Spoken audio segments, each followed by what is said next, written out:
What's gone wrong at Inter? As a wise and fictional Ferris Bueller once said, life moves pretty fast. If you don't stop and look around once in a while, you could miss it.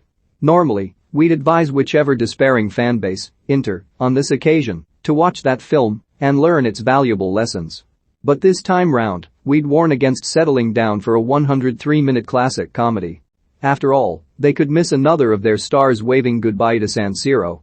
Life was so rosy on 23 May 2021, when Inter smashed Udinese 5-1 to cap off a historic campaign.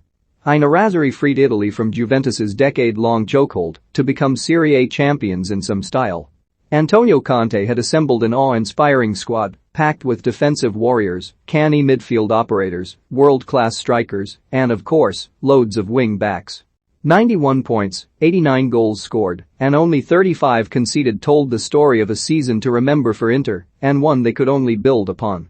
It is at this point we usually explain that success is always temporary, and rather than focusing on the upcoming season, the best course of action is to pop open a bottle of your preferred tipple and bask in the momentary glory you've been awarded. Poor Inter supporters had only 3 days to officially celebrate, however, and even as the curtain fell on the 2020-21 campaign, concerning whispers began to echo around San Siro. For it was May 26, 3 days after the season officially came to a close, that Conte walked away from Milano. The Italian coach resigned, rather amicably, it must be said, following a meeting with club president Stephen Zhang over the board's plans for the summer transfer window. Viewers from the outside probably assumed this was prima donna Conte at his finest, backing down from a challenge to keep his record intact. But less than 3 months later, the toxic atmosphere within the current Italian champions suggests he may have jumped ship at the right time. Unfortunately for football fans, we are not afforded the luxury of abandoning our beloved club at the first sign of danger, and Interisti have been tested to their limits this summer. It was clear Conte had left for a reason. That reason being Zhang was in financial crisis, and the businessman simply couldn't afford to keep plunging money into the club. It was time for cutbacks. It was initially reported that the president had informed Conte that they would need to generate around €80 million in transfer sales, as well as slashing the wage bill by around 20%. However, clearly the situation is far more dire than first feared. The summer began with the release of full-back Ashley Young, which in truth is nothing to lose too much sleep over. The outgoings didn't stop there, though. Soon, wing-back Achraf Hakimi was being linked with a San Siro exit, and Paris Saint-Germain were ready to pounce. Sure enough, the French giants offered around €70 million, and the Moroccan followed Conte out of the door. That blow came after Hakimi himself had spoken about his desire to build a future at Inter and how happy he was in Milan. "I hope to stay at this club for a long time, I am happy here," Hakimi stated back in April 2021. A bitter pill to swallow. The killer dagger through the heart has only just pierced the skin, however. Romelu Lukaku, the man whose arrival changed the club's fortunes, whose goals fired them to a league title, and whose presence gave supporters belief in the good times, has left.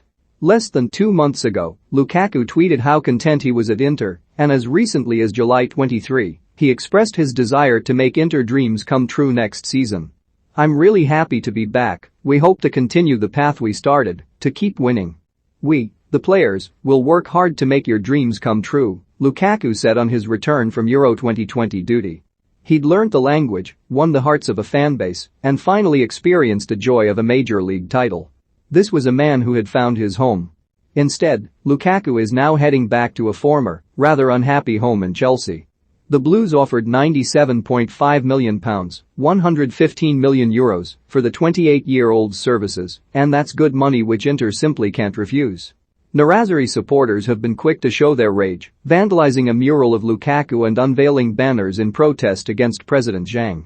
It's safe to say that despite the appointment of Lazio coach Simone Inzaghi and the impending arrival of Edin Dzeko as Lukaku's replacement, Inter are not in any fit state to defend their Italian crown, and fans have already lost all hope. All supporters can do is look back on those 3 days of happiness and play the blame game over how it all went so catastrophically wrong. Rightly, all fingers point to horrible mismanagement at the top. Zhang himself will point to the global pandemic as the cause of Inter's financial struggles, but the club's bold transfer strategy has led them to this demise. There is no better example of their poor decision-making than the termination of Radja Nainggolan's contract, which was announced on Tuesday.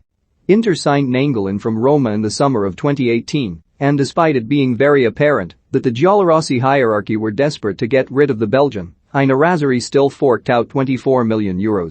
They also sent Davide Santon and Nicolo Zaniolo to Rome, leaving the overall value of the deal at around €38 million. While Santon has not pulled up any trees, Zaniolo has grown to become one of the most talked about starlets of Italian football, and had it not been for two heartbreaking knee injuries, he'd have made an even bigger impact on the world stage. As for Nainggolan, he spent one unhappy season at San Siro before being bombed out of the club's plans by Conte, ending up on loan at Cagliari. Now, with 1 year remaining on his current deal, Inter have decided they simply can't afford to keep paying his wages, and the pair have parted ways. Another huge loss on and off the field for Aina Razari. With the new season around the corner, there is little to smile about for the current champions of Italy. And with rumors of bids arriving for star defender Stefan de Vrij and midfielder Marcelo Brozovic, it could still get worse. You wait an entire decade to have something to cheer about, and that smile gets wiped off your face in less than 72 hours. Football, eh?